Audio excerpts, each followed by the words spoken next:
Hello, my name is Morgan Acey, and welcome to the training on acquiring spiritual knowledge. I would like to explain, model, and then give some classroom application for you. So we all do acquiring spiritual knowledge in our classroom, and as you know, the church has really tried to put an emphasis on helping our kids do doctrinal mastery well and feel like they can navigate situations and circumstances, and in particular the material that they've given us, case studies, that allows them to feel confident leaving the classroom and encountering scenarios. Our students, we did that at Green River, and they went well. The kids enjoyed them and were really good at them. But one gap that we noticed after talking to some students, was the feedback of Brother Acey. I can do this while I'm in the classroom, but to be honest, the scenarios that I encounter, the situations I have to deal with, they're not as neatly packaged and well worded as they sometimes are in the case studies that you give us. We need something a bit more raw. That's our friends don't always word things right, and the resources aren't always plentiful.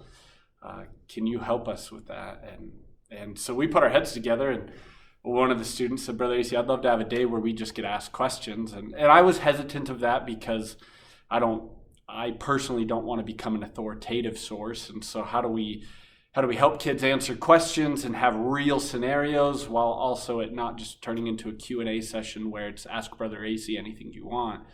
And so I brought that up to the kids, and so it's migrated into something like this. And so I'll model what we did.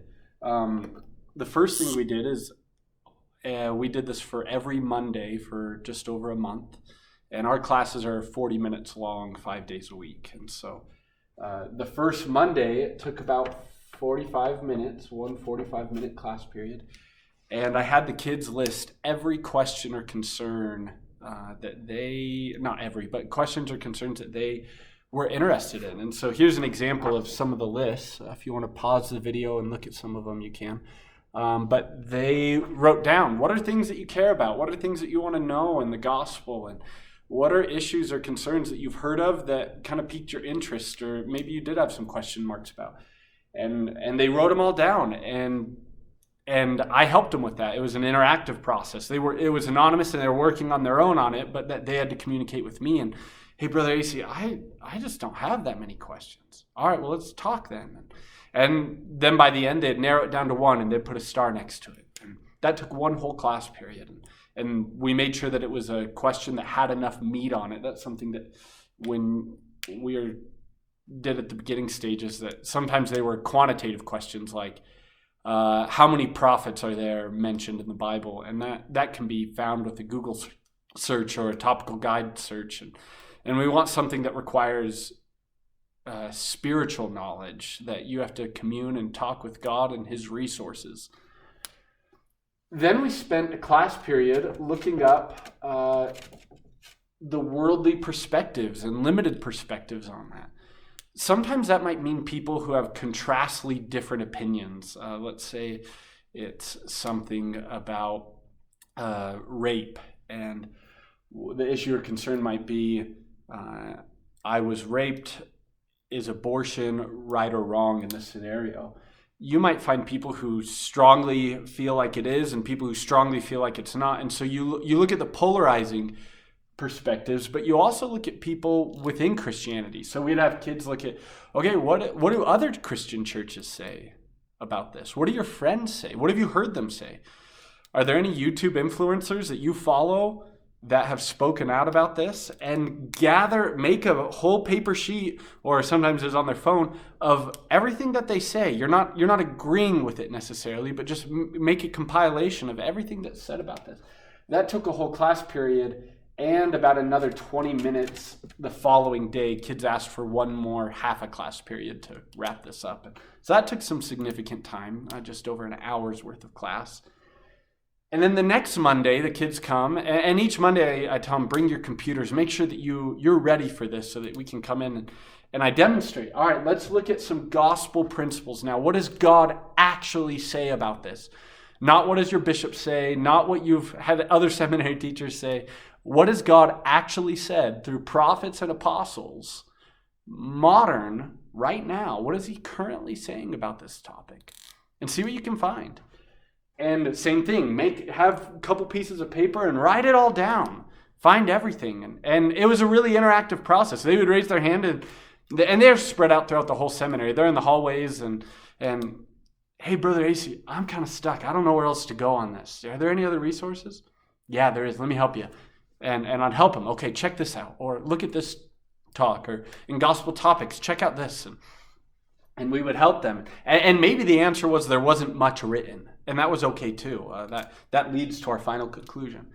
And that one took 2 45-minute class periods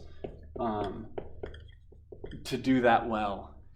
And then our last class period, we drew true conclusions. So take everything that you've learned, and I want you to package it into one polished product. Tell me about it. If you're not turning this in, you're not sharing this with anybody if you don't want to.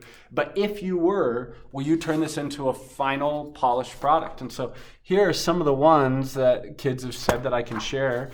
And they're walking through the process of, and you can pause and look at each of these if you want.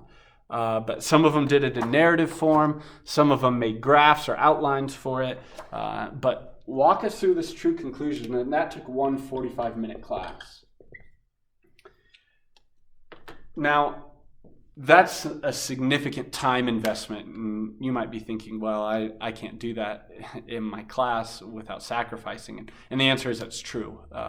But there's also ways, that's a big macro way to do it. There's some micro and meso ways to do this too. A student might ask a question. I'll give you one that we had right at the end of the school year. And it was about same-sex marriage. And what I'll do is if a student asks a question, I'll have them come write it up on the board. And sometimes we plot down and talk about the question. Other times we don't. You know that. But if it is one, we write it up there. Write your issue. Okay. However you want to word it, even if it's not worded well. Cool. All right. What does the world say about this issue? Other denominations, friends, family. What does the world say about it? Cool. And then I give kids markers and they come write it up here. And sometimes that can be as quick as 3 minutes. Take 3 minutes, find something. Come write it up here as soon as you have it. Cool. What has God said about the issue? Cool. That takes 3 minutes too. All right, what can we now say because of that? This has been really good because we've done this enough that the kids know the pattern and they've had enough practice finding bad resources. If you're trying to find a scholarly article and you're looking for key terms, you've had enough practice yourself that you know that certain key terms will yield results better than other key terms. That's what the kids need practice with too, is interacting with resources and material. What yields the resources that I want? And this gives a lot of practice with it. One of the kids, after we did this quick one, it probably took us 8 minutes of class time. The kid who asked the question, I said, all right, so what's your true conclusion?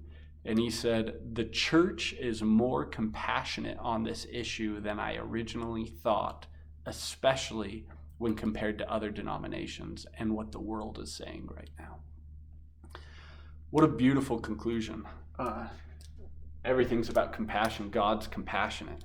There are lots of ways that you could implement this into your classroom and helping kids acquire spiritual knowledge, especially when sometimes the case studies or the scenarios, they are wonderful, they are important, but sometimes they're really cleanly packaged, and a cleanly packaged life is not always what our teenagers experience. And so this gives them an opportunity to do this in their class.